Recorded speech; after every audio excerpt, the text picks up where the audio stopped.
प्यारे बुज़ुर्गों, माताओं, भाई और बहनों, रूहानियत का रास्ता प्रेम का रास्ता है और प्रेम के रास्ते को समझना कोई आसान काम नहीं। महापुरुषों की ओर देखते हैं तो उनकी ज़िंदगी प्रभु के प्रेम से भरपूर मिलती है और जब उनके लिखे हुए वचनों को हम सुनते हैं और समझने की कोशिश करते हैं तो एक सच्चे शिष्य की ज़िंदगी क्या होनी चाहिए वो लफ्ज़ हमें समझाते चले आते हैं। सन्मत का रास्ता हमें ये तो समझाता है कि हमें इस दुनिया में जीना है,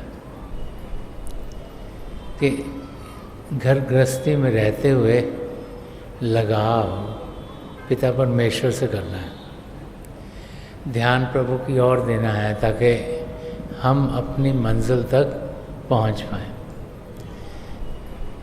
जब भी महापुरुषों की ज़िंदगी की ओर देखते हैं तो हम देखते हैं कि उनकी ज़िंदगी प्रभु के प्रेम से भरपूर थी।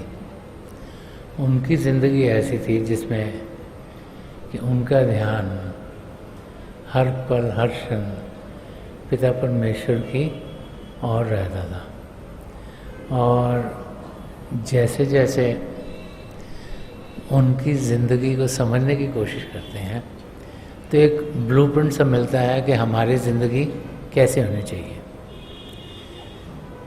हम रोज़ाना कई लोगों से इंटरैक्ट करते हैं, रोज़ाना कई कार्य करते हैं, तो उन सब में हमें जीना कैसे है। अगर घर गृहस्थी में रहना है, अगर इस माया की दुनिया में जीना है तो अटेंशन पिता परमेश्वर की ओर किस तरीके से दें। धर्म ग्रंथ हमें महापुरुषों के जो अनुभव हुए हैं उनको दर्शाते हैं और किसी भी धर्म की ओर देखें तो हम देखते हैं कि उसमें जो ज्ञान हमें मिलता है दो तरीकों का है। एक है जिसको इनडायरेक्ट नॉलेज कहा जाता है या आउटर नॉलेज या बाहरी ज्ञान, कि हर एक धर्म का वो अलग अलग है कि उस धर्म में प्रभु की नज़दीकी पाने के लिए क्या क्या इंसान को करना है। हर एक धर्म के अलग अलग तरीके हैं प्रभु को याद करने के लिए, उनको वर्शिप करने के लिए। और फिर एक डायरेक्ट एक्सपीरियंस है, डायरेक्ट नॉलेज है जो कि इनर नॉलेज है, जिसे पराविद्या कहा गया है। वो रूह का ज्ञान है, आत्मा का ज्ञान है, वो परमात्मा को पाने का ज्ञान है और वो सब धर्मों का एक ही है। और हर एक धर्म ग्रंथ तभी समझाता है कि वो लोग जो पिता परमेश्वर से प्रेम करेंगे वो ही प्रभु को पाने के लायक होंगे। हम लोग जब प्रभु को पाने के लिए कदम बढ़ाते हैं तो हम अलग अलग श्रेणियों में होते हैं। कई लोग ऐसे होते हैं जो कि हर पल हर क्षण प्रभु को पाना चाहते हैं। उनका मेन एम ही ज़िंदगी का है कि वो पिता परमेश्वर का ज्ञान पाएं, उनकी जानकारी पाएं, उनका अनुभव करें और जो मंजिल है जहाँ हमने पहुँचना है वहाँ तक पहुँचने की कोशिश करें। दूसरी श्रेणी के लोग ऐसे हैं जो कि पिता परमेश्वर को तब याद करते हैं जब फेस्टिवल होते हैं बड़े बड़े, जब कोई त्यौहार होते हैं तब हम पिता परमेश्वर को याद करते हैं, तब अपनी प्लेस ऑफ वर्शिप में जाते हैं, तभी ध्यान प्रभु की ओर करते हैं। कई ऐसे लोग हैं जो पिता परमेश्वर को सिर्फ तब याद करते हैं जब उन्हें कोई तकलीफ़ होती है। जब कोई शारीरिक तकलीफ़ हो गई, कोई फाइनेंशियल तकलीफ़ हो गई, कोई रिलेशनशिप प्रॉब्लम्स हो गई, तब वो लोग पिता परमेश्वर को याद करते हैं। और अगर हम देखेंगे तो हम इनमें से किसी न किसी श्रेणी में अपने आप को पाएंगे। तो शिष्य हमें किस किस्म का होना चाहिए? अब प्रभु को सिर्फ याद किया जब बड़े बड़े त्यौहार हो रहे हैं, उसका भी कोई ज़्यादा फ़ायदा नहीं। फ़ायदा तो तब है जब हर पल हर क्षण हमारा ध्यान उनकी और हो। तो सन्मत का रास्ता में यही समझाता है कि जिसको पाना है उसकी और हमें ध्यान करना होगा। और ज़िंदगी का ध्येय है पिता परमेश्वर को पाना, आत्मा का मिलाप परमात्मा में कराना। तो संत कृपाल सिंह जी महाराज,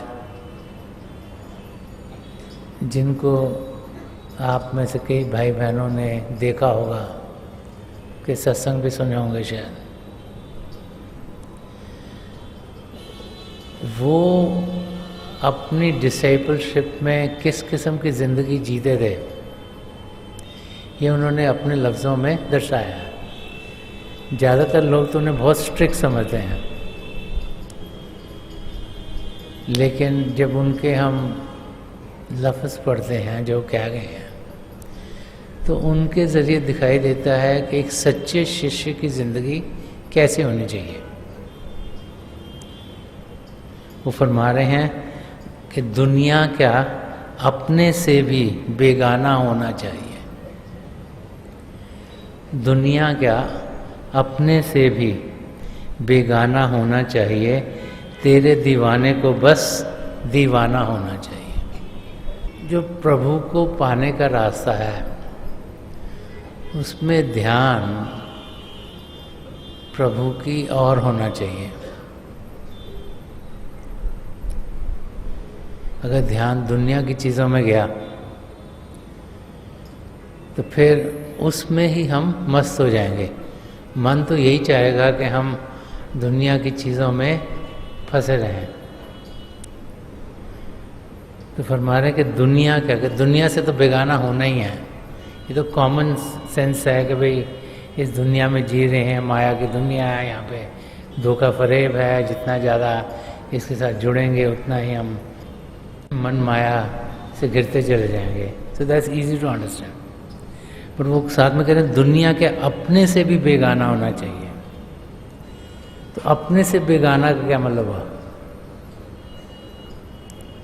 हम लोग अपने आप को अपना शरीर समझते हैं, अपना मन समझते हैं, अपना दिमाग समझते हैं। ज़्यादा लोग तो अपने आप को इन्हीं लेवल्स पे सोचते हैं।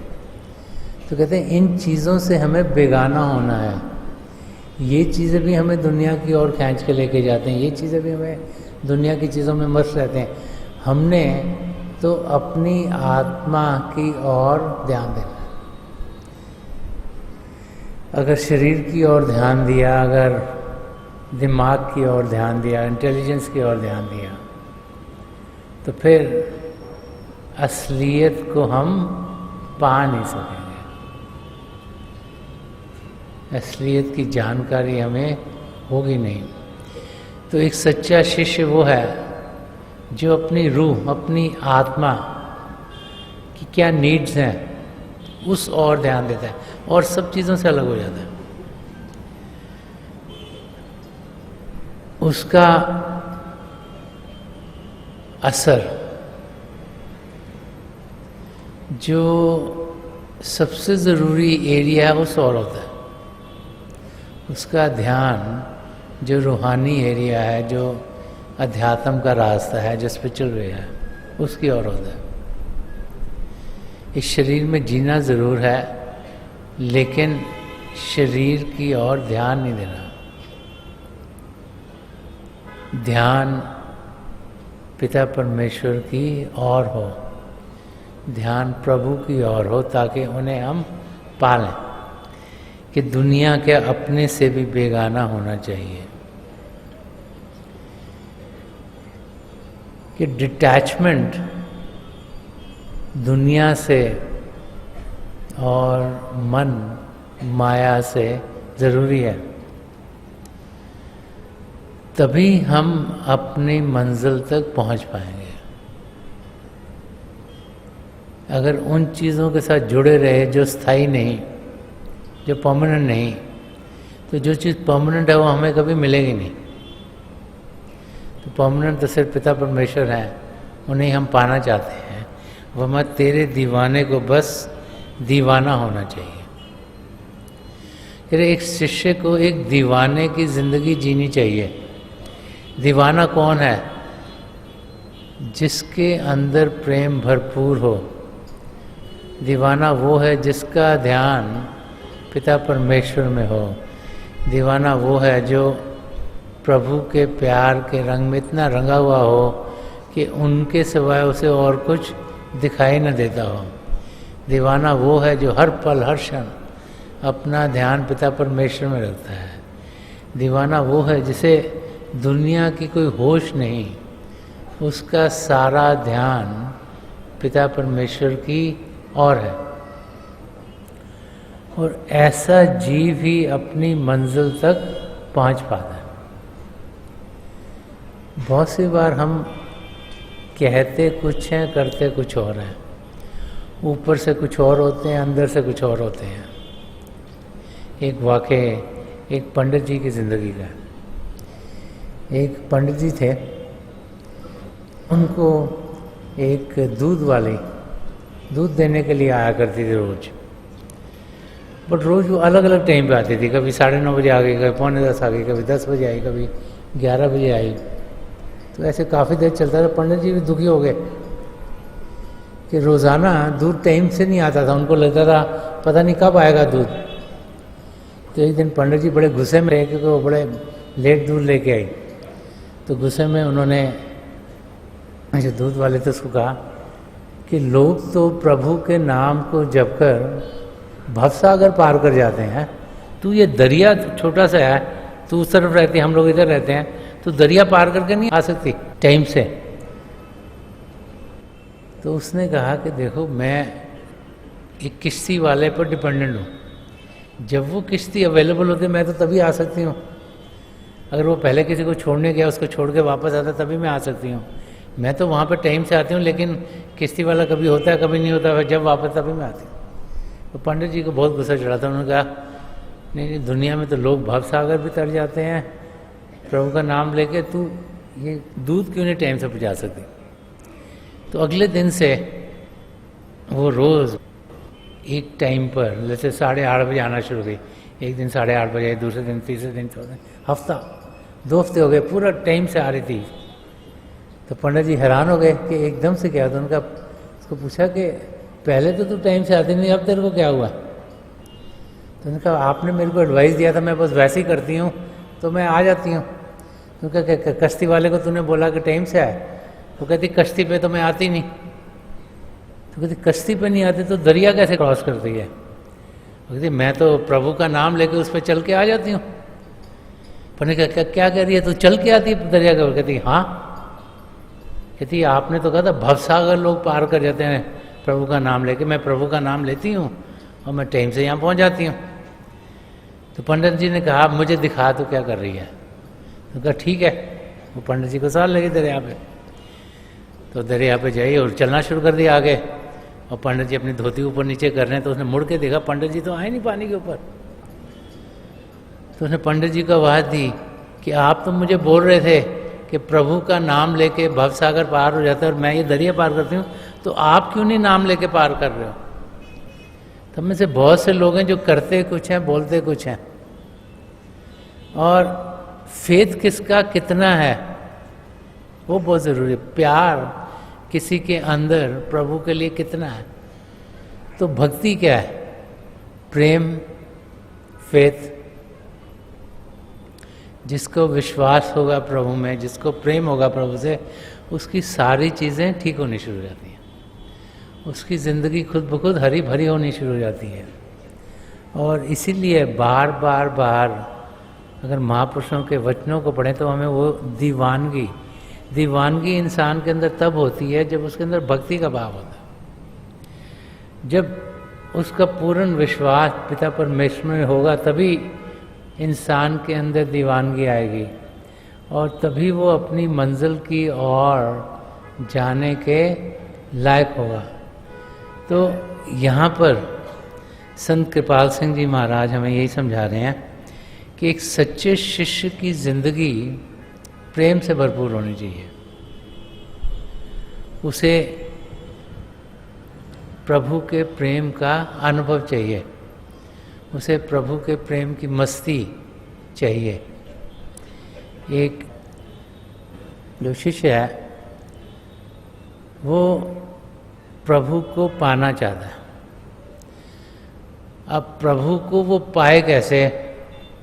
इसीलिए वो किसी पूर्ण महापुरुष की शरण में पहुंचता है। जब वो किसी पूर्ण महापुरुष की शरण में पहुंचता है तो उनके ज़रिए उसके पास प्रभु के प्रेम की खुशबू आनी शुरू होती है। क्यों? पिता परमेश्वर को तो इन भारी आंखों से देखा नहीं, कानों से सुना नहीं, तो उनकी नज़दीकी कैसे पाए?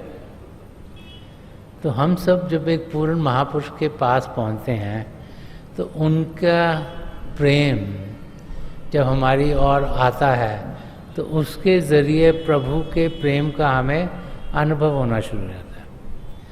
और जब वो प्रभु के प्रेम का हम अनुभव करते हैं तो फिर एक शिष्य के लिए एक सद्गुरु वो रूप बन जाता है जिसके ज़रिए वो अपनी मंजिल तक पहुंच सकता है। एक शिष्य को मालूम है कि जब वो अपने सद्गुरु के अंग संग होता है, उनके नज़दीकी पाता है, तो वो मस्ती के आलम में रहता है, खुश रहता है। और एक अच्छे और सच्चे शिष्य की ज़िंदगी में दो ही खाली चीज़ें हैं, एक दर्शन हुए और एक दर्शन नहीं हुए। तो यहाँ इसलिए कह रहे हैं कि तेरे दीवाने को बस दीवाना होना चाहिए, कि जिसने पिता परमेश्वर को पाना है उसको दीवानगी की ज़िंदगी जीनी ज़रूरी है। और आगे फरमा रहे हैं, मैं तेरा दीवाना बनकर सबसे बेगाना रहूं। अपने सद्गुरु की चरण कमलों में प्रार्थना कर रहे हैं कि हे मेरे सद्गुरु, आप इतनी दया मेरा करो कि मैं तेरा दीवाना बनकर सबसे बेगाना रहूं, कि मेरा ध्यान सिर्फ आपकी ओर और किसी और ना जाए। चाहे मुझे दुनिया में जीना है और जीते जीते इस दुनिया में जीने के लिए दुनिया के कार्य भी करने, पर ध्यान मेरा आपकी ओर हो, कि हथ कारवल दिल यारवल, कि मैं तेरा दीवाना बनकर सबसे बेगाना रहूं, दीवानगी को भी मेरी दीवाना होना चाहिए। ये लिमिट ऑफ दीवानापन इसको बोल सकते हैं। वो कह रहे जो मेरी दीवानगी है वो भी आपकी दीवाना हो। मैं तो आपका दीवाना हूँ, बट जो मेरी प्रेजेंस है, जो मेरे वे ऑफ लाइफ है, जो मेरी एग्जिस्टेंस है, जो मेरी दीवानगी है, वो भी दीवाना होना चाहिए, कि वो भी मस्ती में होनी चाहिए, वो भी खुशी में होनी चाहिए। एक जगह संत दर्शन सिंह जी महाराज ने एक शेर के ज़रिए ये सीन क्रिएट करा था कि जब हम सद्गुरु के पास जाते हैं तो उनके ज़रिए हमें प्रेम की सुरा, रूहानियत की सुरा मिलती है। रूहानियत की शराब उनकी आंखों से हमारी ओर आती है। तो उन्होंने शेर ऐसा कहा था कुछ कि जब वो रूहानियत की सुरा हम तक पहुंचती है तो हमें मस्ती के आलम भेज देती है। पर उन्होंने कहा कि अगर सद्गुरु खुद मस्ती में हो तो फिर तो उसका मज़ा ही कुछ और भी डबल हो जाता है, क्योंकि जहाँ से वो आ रही है वो भी झूम रही है, बोतल भी झूम रही है जिसमें से निकलनी है शराब। तो अगर सद्गुरु भी मस्ती में है और उनसे हमारे को जो रूहानी सुरा आ रही है वो और भी मस्त हो जाएगी। तो यहाँ पे भी संत कृपाल सिंह जी महाराज भी वही कुछ फरमा रहे हैं कि दीवानगी को भी मेरी दीवाना होना चाहिए, कि जो हमारी ज़िंदगी है, जो जीने का तरीका है, जो हम रोज़ाना अपना टाइम स्पेंड करते हैं, उसमें भी दीवानापन होना चाहिए। क्योंकि जो एक सच्चा शिष्य है उसके लिए तो ना दिन है ना रात है, वो तो हर समय सिर्फ अपने सद्गुरु या पिता परमेश्वर को याद करता है। उसके लिए तो और कुछ है नहीं, चाहे सुबह हो, चाहे शाम हो, चाहे दोपहर हो, चाहे कोई और समय हो, उसके लिए सिर्फ एक ही चीज़ है और उनको याद करने के सिवाय उसको कोई काम नहीं। एक बार ही कहा गया कि हनुमान जी को किसी ने पूछा कि आतरी क्या है, तो उनका श्री राम। तो हनुमान जी को फिर पूछा कि डे ऑफ द वीक कौन सा है, उनका श्री राम। ने पूछा कि टाइम कितना है, उनका श्री राम। उनको श्री राम के सिवाय और कोई ध्यान था ही नहीं। यही एक शिष्य की ज़िंदगी में होता है, जो रियल शिष्य है, जो ज़िंदगी में ऐसे होता है, उनको कुछ भी पूछा जाए उनके लब पर अपने सदगुरु का नाम ही निकलता है, और कोई चीज़ और निकलती नहीं।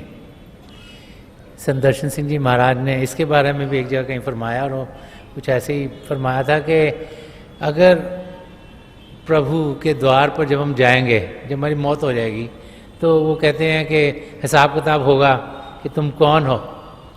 तो कुछ वर्स में ऐसे लिखा था कि अगर उस समय पूछा जाएगा कि तुम कौन हो, तो अगर लब से हमारे सदगुरु का ही नाम निकला है तो फिर क्या होगा।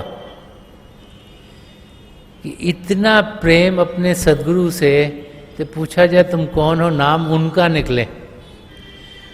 हमें जिसकी ख़त्म हो गई कि मैं नहीं लेकिन आप हैं, उस स्टेट में जब इंसान पहुंचता है तो वही सच्चा शिष्य कहलाने के लायक है। एक सच्चा शिष्य वो है जिसके अंदर कोई ईगो नहीं है, कोई हमें नहीं है। जिसके अंदर ईगो आ गई, उसके अंदर द्वैत अपने आप आ गया, वो एक हो ही नहीं सकता। जो सोचता है मैं अच्छा हूँ, या मैंने ये कर दिया, या मैंने करके ये हो रहा है, वो कभी भी एकता की जिंदगी का अनुभव नहीं कर पाता। एक होने के लिए हमें अपनी ईगो को ख़त्म करना है। और हिस्ट्री में जब देखते हैं तो कई एग्जाम्पल्स महापुरुष देते हैं हमें समझाने के लिए कि कैसे जिसका ध्यान पूरा पिता परमेश्वर में होगा वही अपनी मंजिल तक पहुंच पाएगा। अगले वर्स में संत कृपाल सिंह जी महाराज फरमा रहे हैं और बता रहे हैं कि हर नज़र में तुम ही तुम हो, हर तरफ हो तुम ही तुम। तो एक शिष्य के पॉइंट ऑफ व्यू से ये लिखा गया है कि हर नज़र में तुम ही तुम हो, हर तरफ हो तुम ही तुम। के जो अद्वैत का है, जो एकता का सीन है, जो कि सब में पिता परमेश्वर दिख रहे हैं, सब में अपने सदगुरु के दर्शन हो रहे हैं, हर जगह सदगुरु के सिवाय और कुछ दिखाई नहीं दे रहा। कि हर नज़र में तुम ही तुम हो, हर तरफ हो तुम ही तुम। जब तुम ही तुम हो तो फिर पर्दा ना होना चाहिए।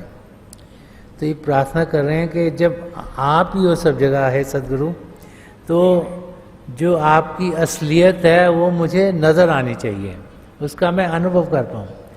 बहुत सी बार हमारे सदगुरु क्या है उसकी हमें पूरी जानकारी होती नहीं जब तक हम शरीर से ऊपर उठते नहीं। बाहरी रूप से तो हम उन्हें एक अच्छा इंसान सोचते हैं कि वो सबका अच्छा कर रहे हैं, लेकिन असलियत उनकी क्या है वो हमें तब मालूम होता है जब हम शरीर से ऊपर उठ पाते हैं। जब तक शरीर से ऊपर उठेंगे नहीं तो हमारे सदगुरु कौन है उनकी हमें समझ नहीं आ सकती। तो इसीलिए फरमा रहे हैं कि जब तुम ही तुम हो तो फिर पर्दा ना होना चाहिए। तो अगर हर क्षण में आप हैं, हर जगह आप हैं, कण कण में आप समाये हुए हैं, तो अपना असली रूप हमें दर्शा दीजिए, ये प्रार्थना की जा रही है। जब इंसान को एक्सपीरियंस हो जाता है कि उसके सदगुरु कौन है, तो फिर वो अपने रास्ते की ओर तेजी से कदम बढ़ाता है। एक शिष्य की ज़िंदगी ऐसी होनी चाहिए कि वो सदगुरु के लैप में भागता हुआ जाए और सदगुरु उसे सहारा देते हैं, और उसे कोई फिक्र नहीं होना चाहिए कि मैं इधर गिर जाऊंगा, उधर गिर जाऊंगा, मुझे यह जगह में होना। जो बच्चे होते हैं वो क्लीन हार्टेड होते हैं, वो उनको कोई फरेब नहीं, कुछ नहीं, तो उनको जो ठीक लगता है वो वही करते हैं। तो अगर हम अपने सदगुरु की ओर भागते हुए जाएंगे, उनकी ओर ध्यान पूरा रखेंगे, तो वो हमें ज़रूर सहारा दे के अपनी मंजिल तक पहुंचा देंगे। ये हमारा मन है जो हमें तंग कर देता है। ये मन है जो कहता है ओहो ये करेंगे पता नहीं होगा कि नहीं, वो करेंगे पता नहीं होगा कि नहीं। लेकिन वो इंसान जो समुंदर के किनारे पर बैठा है और टहल रहा है, वो सो रहा है बड़ा मैं वेव्स देख रहा हूँ समंदर में, और अंदर नहीं जा रहा, वो कभी पानी में जाने का क्या एक्सपीरियंस वो कभी पा ही नहीं सकता। जब तक वो डुबकी नहीं मारेगा समंदर में, तब तक वो एक्सपीरियंस जो स्विमिंग का है पानी के अंदर वो उसको आएगा नहीं। तो सेम चीज़ हम सब की है। अगर रूहानियत के रास्ते को हमने जानना है, अगर पिता परमेश्वर को पाना है, तो we have to put ourselves into the system के हमको पूरे तरीके से अपने आप को उस सराउंडिंग में जाना होगा। अगर हम कहीं आप पैर लगा के देखें पानी ठंडा लग रहा है, फिर आदमी जाता ही नहीं। लेकिन एक बार पानी में डुबकी लगा दो तो जितना मर्जी ठंडा हो ना, मिनट और 2 लगता है तो नॉर्मल है पानी एकदम। तो हमको डरे बगैर अपनी मंजिल की और बढ़ना चाहिए। वही दीवानापन होता है कि किसी चीज़ का फिक्र नहीं, किसी चीज़ का फाका नहीं, और हम अपने अंदर इतना विश्वास रखते हैं कि हर एक चीज़ हमारे लिए पिता परमेश्वर ठीक करेंगे, हमारे सदगुरु ठीक करेंगे, और उसी तरीके से हम जीते हैं। सिर्फ बोलते नहीं लेकिन जीते हैं उस तरीके से। बहुत से लोग तो बोलते ऐसे हैं लेकिन जीते नहीं ऐसे। जो इंसान जीता है उस किस्म की ज़िंदगी, वही अपनी मंजिल तक पहुंच सकता है। तो संत कृपाल सिंह जी महाराज इन वर्सेस के ज़रिए हमें यही समझा रहे हैं कि एक सच्चे शिष्य की ज़िंदगी किस किस्म की होनी चाहिए। हम सब ज़िंदगी के ध्येय को जानना चाहते हैं, हम सब अपनी मंजिल तक पहुंचना चाहते हैं। रास्ता कौन सा अपनाना है, हम जिए कैसे, ये महापुरुषों के वचनों के ज़रिए हमें मालूम होता है।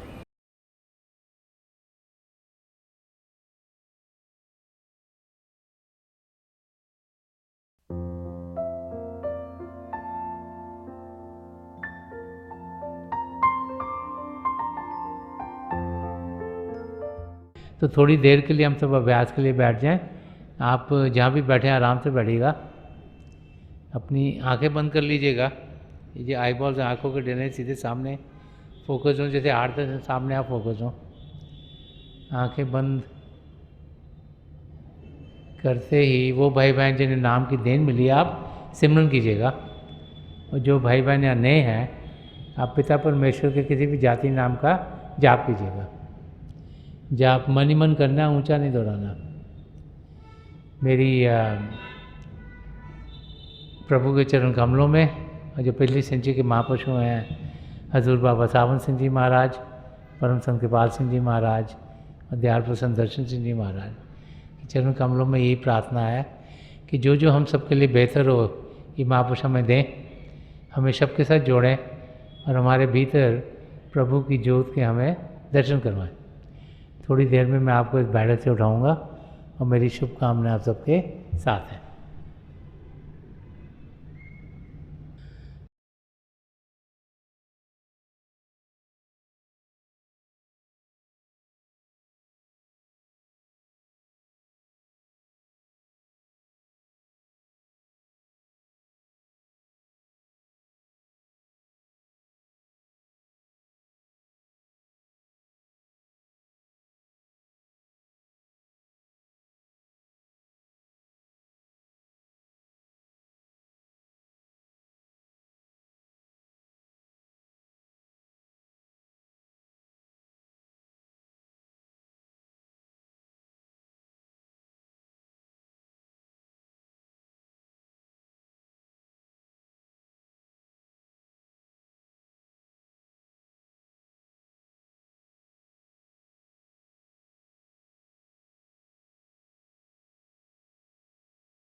छोड़ दीजिए जी, प्लीज लीव ऑफ।